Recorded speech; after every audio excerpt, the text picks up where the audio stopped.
So, let's talk Avatar. I didn't make a simple review for this movie, and there is one specific reason. I did not like the movie.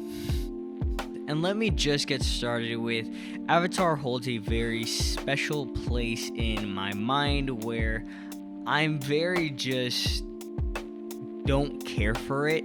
The first one to me was just a boring story with amazing graphics, and I will give it that. The Oscars and the awards that it won for amazing visuals and graphics is very well deserved. I think they did a phenomenal job with the first one and Avatar: A Way of Water. But one of my biggest things about movies, the reason I love movies and the reason I go to them every week, basically, it's the story. I love a good story. The reason I read a book is for the story. The reason I'll watch a show is for the story. The reason I'll watch a movie, it's for the story. So when you create a movie that is 3 hours long, I expect the story to keep me at the edge of my seat. I expect the story to keep me moving forward. I expect the story to, for me to enjoy the story.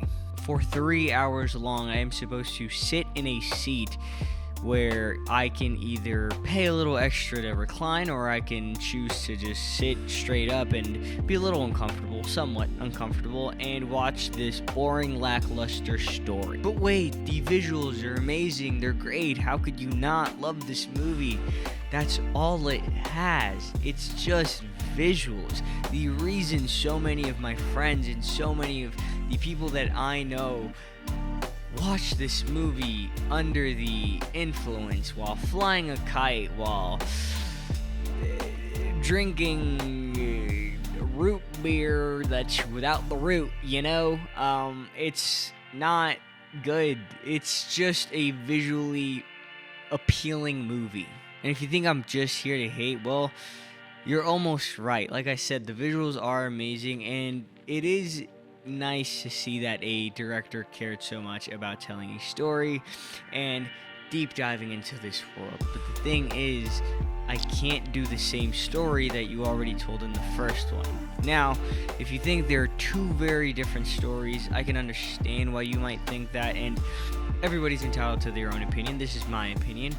I personally didn't see that much of a difference from the first one to the second one. Yes, there were minor details that got switched up, and yes, there are character developments that obviously had to continue to tell a story, but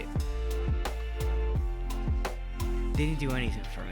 And if we look back as to why the first one did so well in the box office records and is why number one in the box office records, it's simply because they kept it in theaters for like 50 weeks and then put it out again after Avengers Endgame beat it.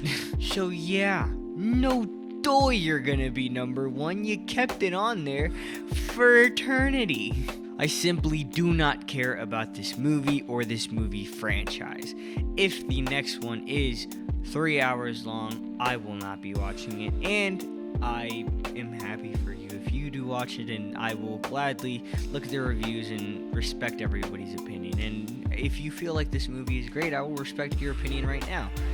But for me, it just wasn't it. Because I get 3 free movie tickets every month, and I was super excited for the ones that I did watch. It was Babylon, I Want to Dance with Somebody, and Puss in Boots. Now, underrated movie, let me tell you right now, Puss in Boots, 10 times better than Avatar: Way of Water. If you don't agree with me on that, then you don't know what a good story is. I'm kidding. Again, everybody's entitled to their own opinion.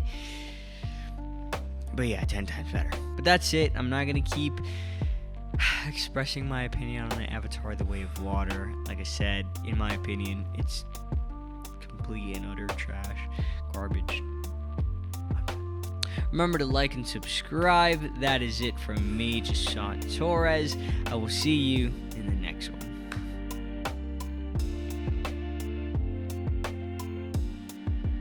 Air.